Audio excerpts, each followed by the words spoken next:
What's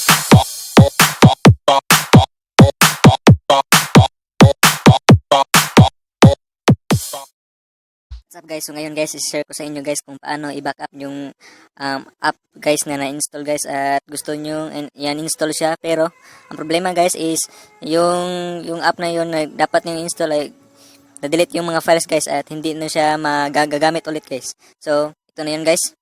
Gamit tayo ng isang app at yan ang APK Extractor guys. Na-install ko na yung APK Extractor guys kasi pag install na natin ay maglalag siya guys kasi nag-screen recording po ako guys.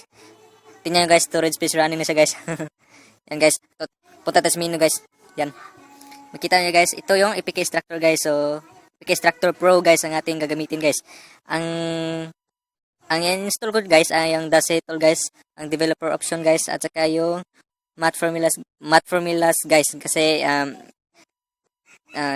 dapat ko itong ipunta sa file manager guys, pero ang problema guys is kapag yan-install ko itong tatlo ay mawawala na ang lahat at wala nang backup file kasi yung file ng tatlong app na to ay na-delete ko po guys. Kaya una natin gawin guys ay i-check muna natin guys sa file manager guys. Yan, kapag na-extract na natin yung APK yung apps guys, yung tatlong apps, dito siya mapunta guys sa APK Extractor Pro guys. Yan, dito file, dito sa folder. Dito mapunta yung file guys, yung tatlong apps. Yan. Yung tatlong apps guys ay gusto ko siyang i-move sa SD card guys upang kapag nice ko naman yan install naman ulit guys yung tatlo guys, ay doon na lang sa file manager guys. Yan. Una punta tayo sa APK Extractor guys, APK Extractor Pro. Yan. Wait lang guys. Ito yung background sa APK Extractor guys. May system siya guys.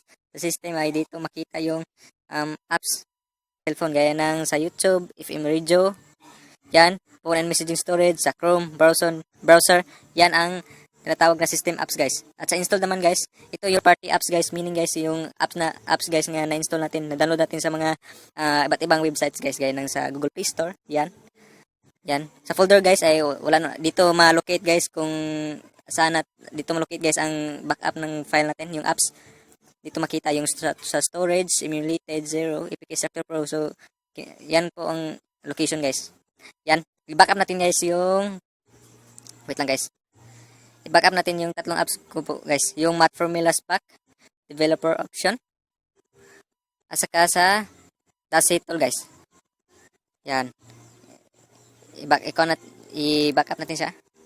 Yan. Click natin yung tatlong dots nga nasa gilid. Yan, nasa right portion. Yan, may word na extract. Yan, click natin guys. Yan. Yan guys, sa developer options naman. Click natin yan yung tatlo sa gilid niya. Yan. Extract natin siya. Yan. At saka, ang panghuli guys, ang Dacetal. Yan, click natin yan ang nasa gilid. Yan, extract natin guys. Yan. Tapos guys, ay pwede ko nang yan install yung tatlong apps ko guys. Pero guys, may backup na siya guys. May file na siya sa folder ko. Yan install na natin guys.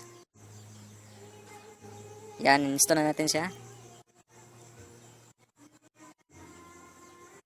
Sa menu natin guys. Sa developer options. Install natin siya. Yan. Click natin okay. Yan. At ang panghuli guys, ang itong ano ba yun? Math Formulas guys. Yan, install ko yan. Click natin okay. Yan. Install finish na siya guys. So punta tayo sa menu natin guys kung i-check natin kung successful ba ang ating ginagawa sa phone storage natin. At sa APK Extractor Pro guys, dito po na-locate yung backup natin na files guys, yung app. Guys, yan guys, boom. Ito yung guys, developer option guys, Dacetal guys, at saka sa Math Formulas guys.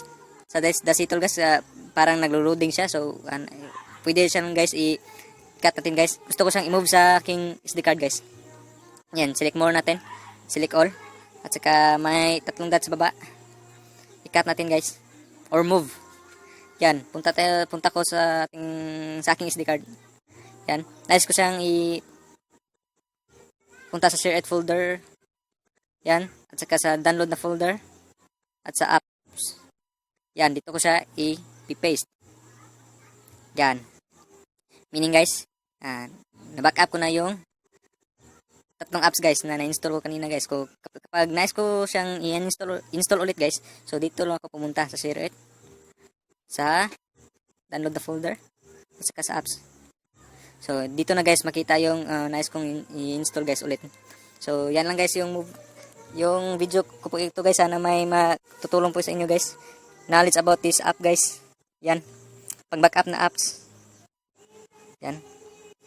Thank you guys.